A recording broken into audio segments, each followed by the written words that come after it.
প্রিয় ষষ্ঠ শ্রেণীর শিক্ষার্থীরা, শুভেচ্ছা নিও। আজকে আমি তোমাদের বাংলা বিষয়ের নতুন বই চারুপাঠ থেকে কবিতা দ্বিতীয় অধ্যায় সুখ এর সৃজনশীল প্রশ্নের সমাধান করে দেব। প্রথমে তোমাদের বলবো, যারা আমার চ্যানেলটি সাবস্ক্রাইব করো নাই তারা আমার চ্যানেলটি সাবস্ক্রাইব করবে এবং আমার সাথে থাকবে। তাহলে চলো আমরা ক্লাস শুরু করি। সুখ কবিতার সৃজনশীল প্রশ্ন। আলিম ও জামিল দুই ভাই। প্রবাসে গিয়ে আলিম প্রচুর সম্পদের মালিক হয়ে দেশে ফিরেছেন, বাড়ি গাড়ি সবই করেছেন, নিচের সুখের সকল ব্যবস্থাই করেছেন। অপরদিকে জামিল কেবল নিজের সুখ নিয়েই ব্যস্ত নন, পরিবার ও পাড়া প্রতিবেশীর সুখে দুঃখে তিনি এগিয়ে যান, অন্যের উপকার করার সুযোগ পেলে সুখী হন। প্রথম প্রশ্ন, সংসার সমরঙ্গনে কবি কি রূপে যুদ্ধ করতে বলেছেন? দ্বিতীয় প্রশ্ন, এ ধরা কি বিষাদময়? কবির এই প্রশ্নের কারণ কি? তৃতীয় প্রশ্ন, উদ্দীপকের জামিল সুখ কবিতায় বর্ণিত সুখী হবার কোন প্রক্রিয়াটি অনুসরণ করেছে ব্যাখ্যা করো। এবং সর্বশেষ প্রশ্ন, আলিমের সুখ প্রকৃত সুখ নয়, সুখ কবিতার আলোকে মন্তব্যটি বিশ্লেষণ করো। তো চলো এখন আমরা এই চারটি প্রশ্নের সমাধান দেখে নিই। প্রথম প্রশ্ন ছিল, সংসার সমরাঙ্গনে কবি কি রূপে যুদ্ধ করতে বলেছেন? সংসারকে কবি সমরাঙ্গন বলেছেন, সমরাঙ্গনে কবি বীর বেশে যুদ্ধ করতে বলেছেন। দ্বিতীয় প্রশ্ন ছিল, এ ধরা কি বিষাদময়? কবির এ প্রশ্নের কারণ কি? এ ধরা কি বিষাদময়? এ প্রশ্নের মাধ্যমে কবি জীবন সম্পর্কে তার দুঃখ ও হতাশা প্রকাশ করেছেন। কবি যখন এই প্রশ্নটি করেছেন তখন তিনি ভেবেছেন জীবন কি সত্যি দুঃখময় এবং বিষাদময়? মানুষের অনেক সময় সুখের পিছনে ছুটে যায়, কিন্তু বাস্তবে কি তারা সত্যি সুখী হতে পারে? কবির মতে মানুষ যদি প্রকৃত সুখের সন্ধান না পায় তবে তার জীবন বিষাদময় হয়ে যায়। কবির এই প্রশ্নের মাধ্যমে একটি গভীর ভাবনা প্রকাশিত হয়েছে যে এই পৃথিবী যেন এক কঠিন এবং দুঃখময় জায়গা, যেখানে প্রকৃত সুখ পাওয়া যায় না।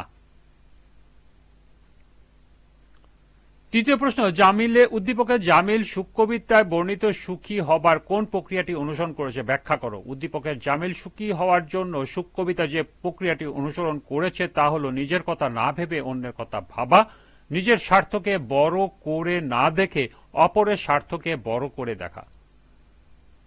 সুখ কবিতায় বলা হয়েছে যে জীবনে সুখী হইতে চাইলে অন্যকে আপন ভেবে অন্যের সুখ দুঃখের অংশীদার হয়ে প্রীতি, ভালোবাসা, সেবা ও কল্যাণের মাধ্যমে অন্যের মঙ্গলের জন্য ত্যাগ স্বীকার করতে হবে। পৃথিবীতে মানুষের সৃষ্টি হয়েছে পরহিত তরে। নিজের ভোগবিলাস ও আরাম আয়েসের পিছনে ছুটলে মানুষ হয়ে যায় স্বার্থপর ও আত্মকেন্দ্রিক, আর স্বার্থপর ও আত্মকেন্দ্রিক মানুষ কোনোদিন প্রকৃত সুখ লাভ করতে পারে না। প্রকৃত সুখ লাভের এই প্রক্রিয়াটি অনুসরণ করেছে উদ্দীপকের জামিল।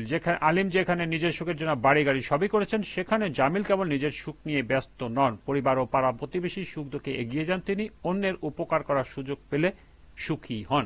তাই বলা যায় উদ্দীপকের জামিল সুখী হওয়ার জন্য সুখ কবিতায় পরহিত ব্রতে কাজ করার প্রক্রিয়াটি অনুসরণ করেছে। সর্বশেষ প্রশ্ন ছিল, আলিমের সুখ প্রকৃত সুখ নয়, সুখ কবিতার আলোকে মন্তব্যটি বিশ্লেষণ করো। কবি কামিনী রায় সুখ কবিতায় বলেছেন, নিজের জন্য সুখ নয়, সবার কল্যাণ কামনায় প্রকৃত সুখ নিহিত। সবার মাঝে নিজেকে বিলিয়ে দেওয়াতেই প্রকৃত সুখের স্বাদ পাওয়া যায়। দুঃখের যন্ত্রণা সয়ে সব সংকট মোকাবেলা করে জীবন সংগ্রামে সফলতার মধ্যে প্রকৃত সুখ অর্জিত হয়। কিন্তু সমাজের অন্য সবার কথা ভুলে কেউ যদি নিজের স্বার্থ দেখে, সে হয়ে যায় আত্মকেন্দ্রিক, স্বার্থপর এবং সমাজ থেকে বিচ্ছিন্ন। আর মানুষ সমাজ বিচ্ছিন্ন মানুষ প্রকৃত সুখ লাভ করতে পারে না। উদ্দীপকের আলিমের মধ্যে লক্ষ্য করা যায় সে প্রবাসে গিয়ে প্রচুর ধন সম্পদের মালিক হয়ে আত্মকেন্দ্রিক হয়ে পড়ে, বাড়ি গাড়ির মালিক হয়ে সে এখন সমাজের উঁচু তলার মানুষ, নিজের সুখের সকল ব্যবস্থাই করেছেন, কিন্তু আত্মকেন্দ্রিক মানুষ কখনো প্রকৃত সুখের সংস্পর্শ পায় না। আলিম আত্মকেন্দ্রিক হয়ে সবাইকে বাদ দিয়ে নিজে সুখী হতে চেয়েছে, কিন্তু এভাবে প্রকৃত সুখ অর্জন করা সম্ভব নয়।